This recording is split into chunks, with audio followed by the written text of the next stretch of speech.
Thanks. That's a compelling and very interesting analysis, and I appreciate it. I guess I'm wondering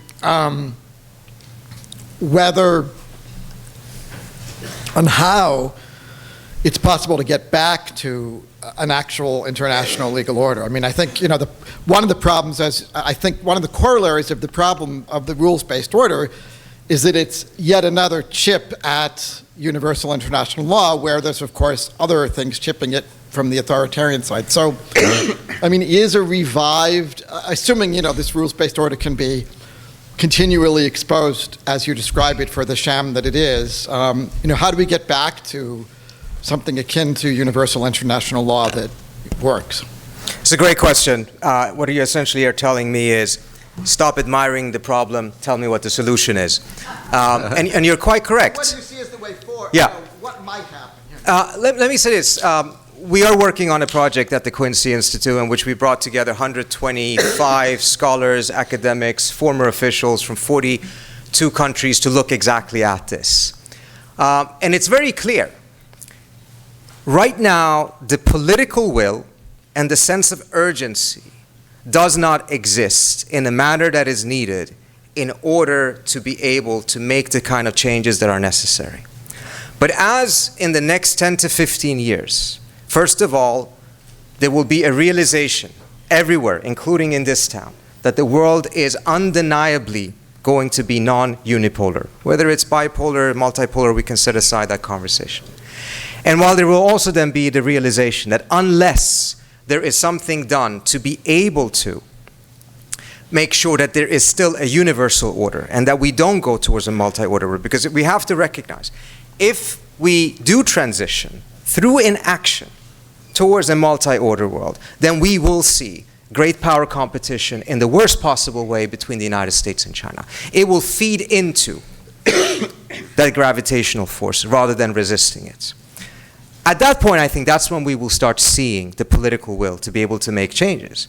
I think it is widely recognized that if we were today trying to reinvent international law from scratch, we would end up with a far worse version than currently exists. And in some ways, that's actually not bad news, because it means that we actually have something that is pretty good if implemented equally and universally. So there is a solution out there. It's whether we are willing to accept that in this future world, the key to, particularly then the United States, since the United States is one of the key obstacles, the key to American security is its ability to coexist with other great powers. Thank you. Still over here, Radwan. I thank you, Trita, for a really compelling presentation. I'm really curious about where this phrase came from, the rule-based order. Who invented it? What do they mean by it? Who makes the rules in this order? It's really fascinating. Just like came out of nowhere. And can you tell us more about what do they mean by rule-based order and who makes the rules? Excellent question, Radwan. So towards the end of the 2000s, Kevin Rudd, Prime Minister of Australia, who I believe is actually ambassador to Washington right now, started using this term, and it was in relation of how to deal with a rising China. It did not at that time have any of the implications that it had later on taken on.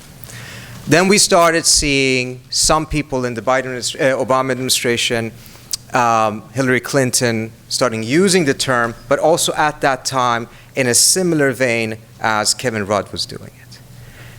Then it started changing. And then suddenly by 2015, there is like this massive increase of its use, particularly in academia as well. And it is very much related to China.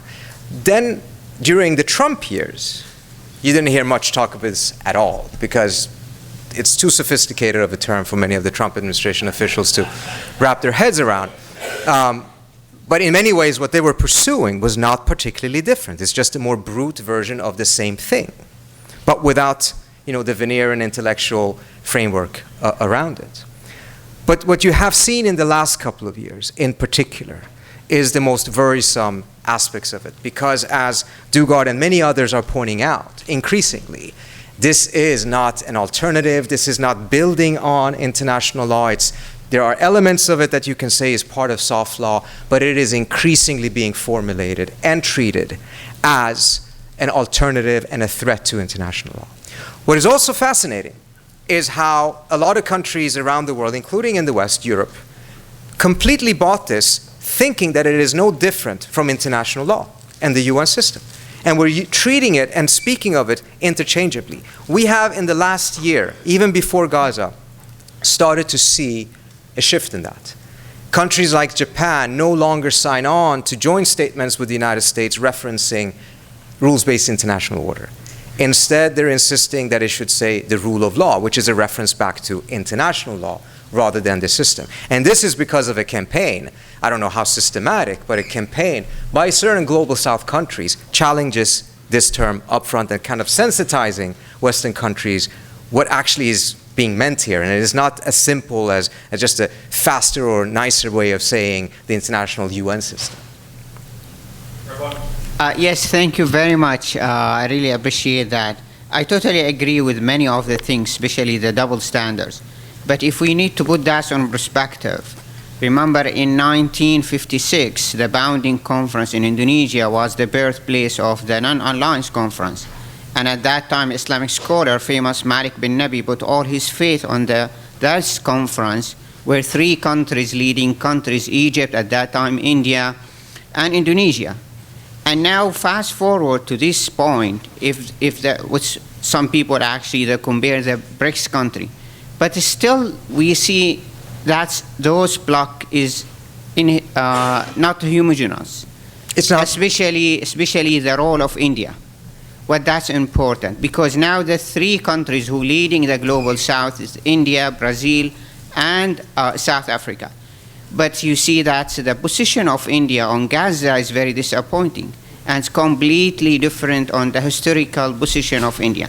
This is why my point here that we should not put too much faith on building as alternative to what the United States was historically was able to build as international based order, because the alternative is still not clear and they don't have even compound reliance on even on the Gaza as the India confirmed. Thank you. Thank you so much. It's a very good question. I think what I'm trying to put forward here is that the alternative is not a continuation of a status quo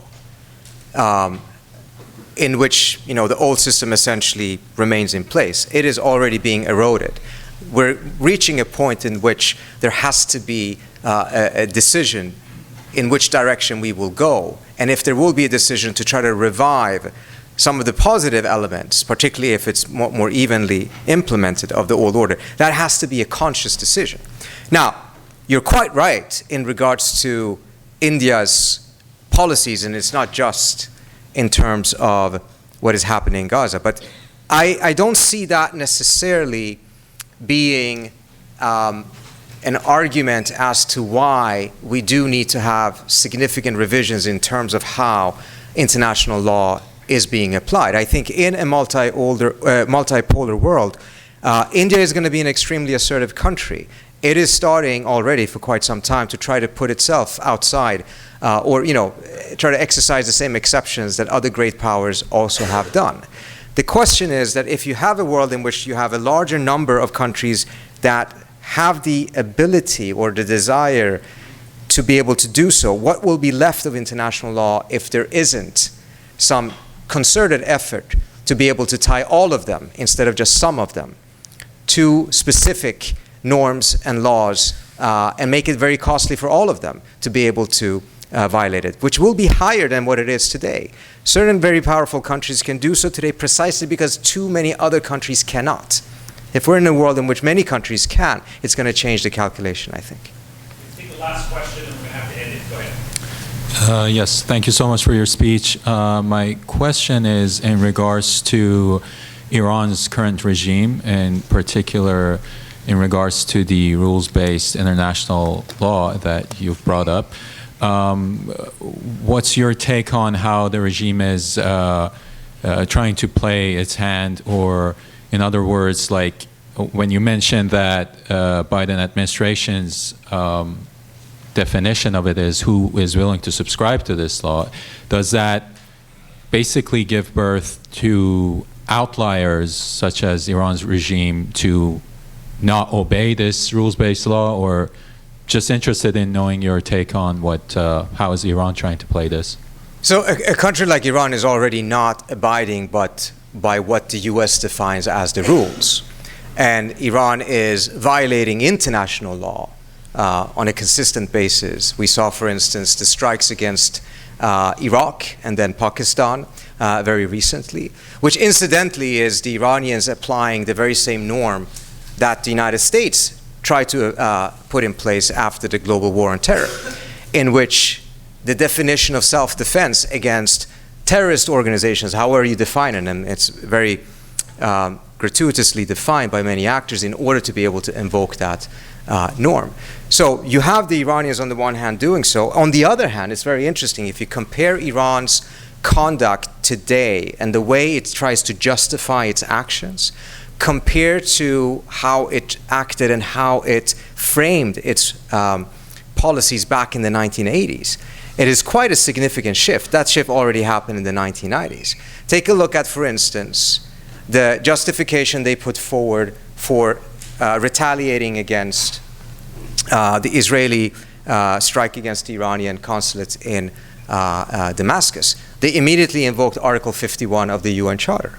And they're referencing these different things. Whereas back in the 1980s, the Iranians were a completely anti-status quo country that viewed the United Nations as an instrument of American imperialism that was being used by the United States to impose its will on other countries. There's a very fascinating shift that has happened, not just in Iran, but also in the global South as a whole, who tended to have similar views, but now increasingly view the United Nations and international law as a tool, instead of being bound or as an instrument that is used by the United States, is an instrument that they can use in order to bind not just the US, but other great powers.